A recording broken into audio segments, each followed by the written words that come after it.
Hi family, in today's video we're going to be discussing a great deal about the Tier 5 Worker Visa, also known as the Charity Worker Visa. Have you ever considered what the alternative could be to you coming over to the UK outside of the Skilled Worker Visa that I for one have gone on and on about in most of my videos, where the UK government is issuing visas to certain professionals, healthcare workers included, for a Tier 2 Worker Visa. Today's video is slightly different. You want to stay tuned for that. Do it like you.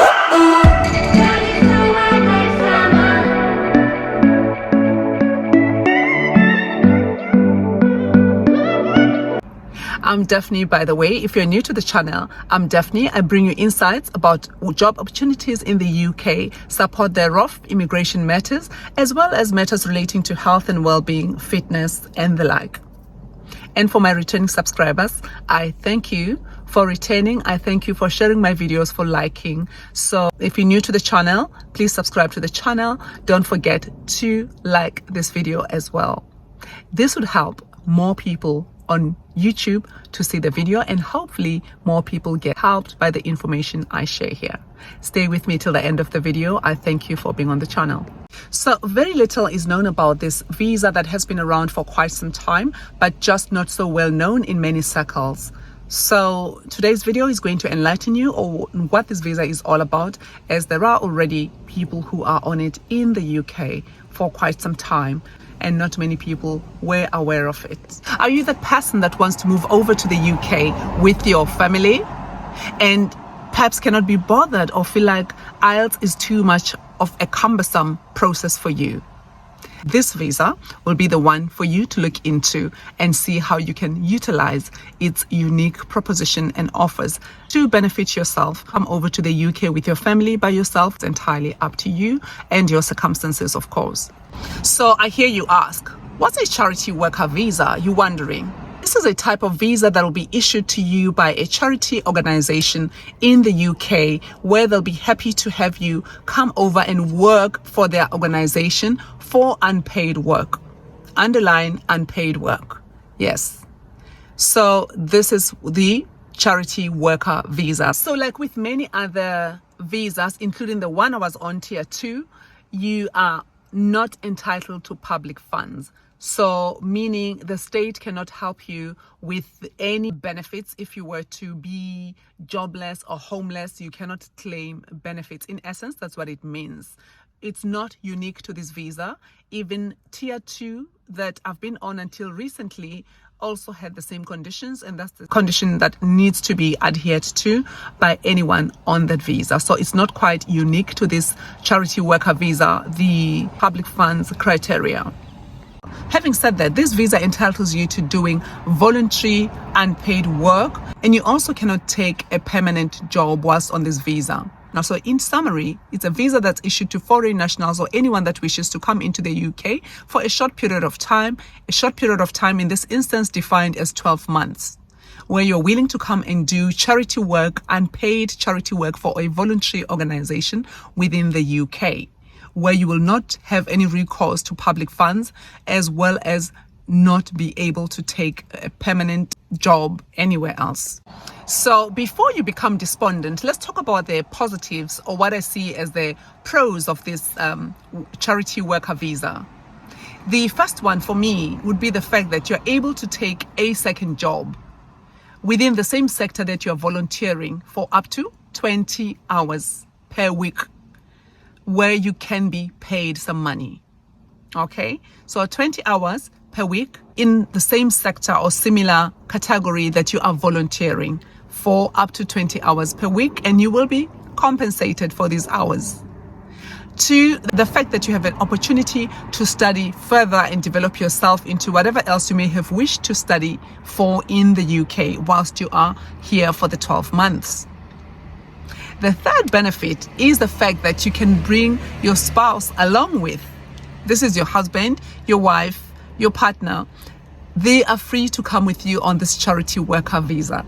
And the beauty of this visa is they have no limitations. They can apply for a work permit for which they will have no limitations. They can work as anything they want to work and work however many hours they want to work in the UK. Isn't that just so wonderful? If you're able to bring a second person with you that can do all the work whilst you are adapting in the UK, doing this 20 hours per week and volunteering and perhaps even studying even better, who knows? So talking of working 20 hours a week, these hours you could even work from any of the jobs listed on the UK skills shortage list. This is a UK government's list for the jobs for which there is such a dire shortage. So you can go through that list and see what sector you'd like to work your 20 hours in and get paid for your hours. So it doesn't just limit you and confine you to the charity work that you are doing, but also allows you to interact with any of the sectors that are listed in the skills shortage list. It's quite a long list actually. It'd be surprising if you can't find anything from that list that is suitable for you to do your 20 hours worth of work from. You can even change from sector to sector just to expose yourself to a wider variety of jobs and industries. Just imagine if you start doing your 20 hours in different sectors. You're paid, by the way, you're paid 20 hours in different sectors and exposing yourself to more industries, more work opportunities. When it comes towards the end of the 12 months, which is the period which you're allowed to be in the UK for, can you imagine the scope of opportunities it exposes you to? Because you're allowed to then renew your visa and apply, to extend your visa and apply and switch to other categories. That actually opens up a whole lot of opportunities for you when it comes to the end of your 12 months of being on a charity worker visa. So it's not all lost because you've gained experience, you've made networks, you stand a chance to renew your visa and switch to a different kind of visa that's going to allow you to perhaps work more full-time, work more in a field that you like, in a field that you love. And if this charity volunteering is something that you are enjoying so much and so passionate about, there's no reason to stop doing that. It's something that you can continue to do alongside you being on a different kind of visa and working more full-time. Those are just some of the things to think about when you think about this Tier 5 charity worker visa. So the next thing you're wondering, what do I need? What are the requirements for this charity worker visa? The first thing that's required is for you to be over the age of 18. The other thing that is needed is the all-important certificate of sponsorship that you've had so much on this channel and many other channels. Certificate of sponsorship, which you usually get when you get a job offer anyway. So a job offer comes with a certificate of sponsorship. Needless to say, you can't go anywhere without your passport. Your passport is another requirement. How far can you go without one? And lastly, you will require proof of funds in your account. Proof of funds which has been held in your account for a period of 28 days preceding your application.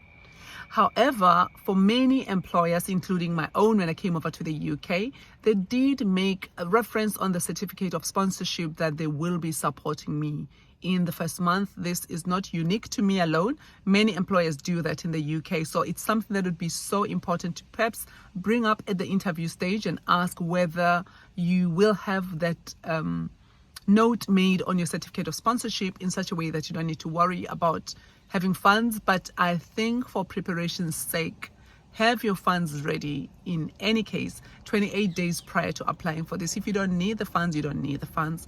Good for you. But if you do, the funds are ready, already in place for this to be processed. We talk about proof of funds. It's actually £1,210 for you, the main applicant.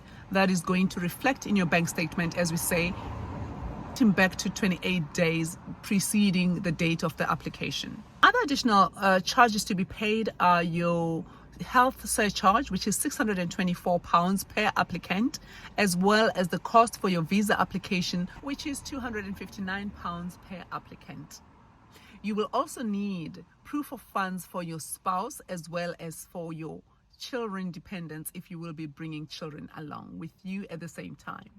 To this, you can add your other additional charges. For your spouse, you will need £285. For your first child, £315 will be required, and the second child will be £200. Suppose this is something that appeals to you and you meet the criteria I have listed for you, and you feel you want to go ahead, you apply, you submit your application, you provide all the required documentation, including your proof of identity and whatever else you'll be asked to provide. How long does the process take? Typically, according to the government website, they say if you're outside of the UK, this process will take about 3 weeks, which is actually no time at all. So perhaps this speaks to the dire demand or the dire shortage in the sector for volunteers to do some charity work. So if you're ready and you're that person that feels like you want to really take your chances, it doesn't have to be for people with spouses alone. The one thing that you need to be aware of, even if you're coming as a single person or you're coming as a family, is that you will also be receiving a stipend of about £80 per week, which is something perhaps for a person who is being provided with accommodation and you do not have any cost of traveling, or you don't incur any cost for traveling or expenses like that, as well as being able to do your paid 20 hours within your sector or anywhere on the skills shortage list occupations. That's not too bad. The 20 hours of paid work plus the £80 stipend that you'll be receiving, perhaps suppose you come as a single person, that can see you survive in the UK. Obviously, your budget is quite constraining and limiting, but in order to honor the conditions of your visa and in order to be able to renew or switch your visa to a better one after 12 months, this is possible to do, and this is something worth thinking about if you've exhausted all the other options and feel like they do not quite suit you.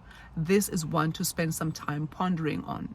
So if you ask me, this could well be a perfect opportunity to be used as a stepping stone for someone that's been wanting to come into the UK, but you're just not sure which route to use, or perhaps the other routes are much more complicated with more stringent conditions. This is one to consider perhaps, and this is one that I see as a stepping stone into life in the UK for most people. And if you feel it's not for you at the end of 12 months, you've had the exposure, you've had the experience, it's something that can go down on your CV, and the experience no one can take away from you. So friends and family, you know I could never leave you without telling you where to apply or where to check to see if you meet the criteria. So what I'll do, I'm going to link several companies that are recruiting for this specific visa. I'm going to link them in the description box. Please check them out. In the interest of time, I may not be able to go through them individually, but I am listing them for you in the description box.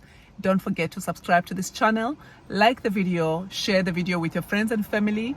Thanking you for staying with me till the end. Check out the description box for the links of the companies recruiting for a Tier 5 charity worker visa in the UK currently. Hopefully this is one that will be for you, as it requires no IELTS. It requires far, far less things than the Tier 2 visa that we've become all too familiar with, or the health and care worker visa, shall I say. Stay tuned to the channel. Remain on the cusp with Daphne, a place where inspiration meets evolution. I shall see you on the next one. Light and love. Do it like you.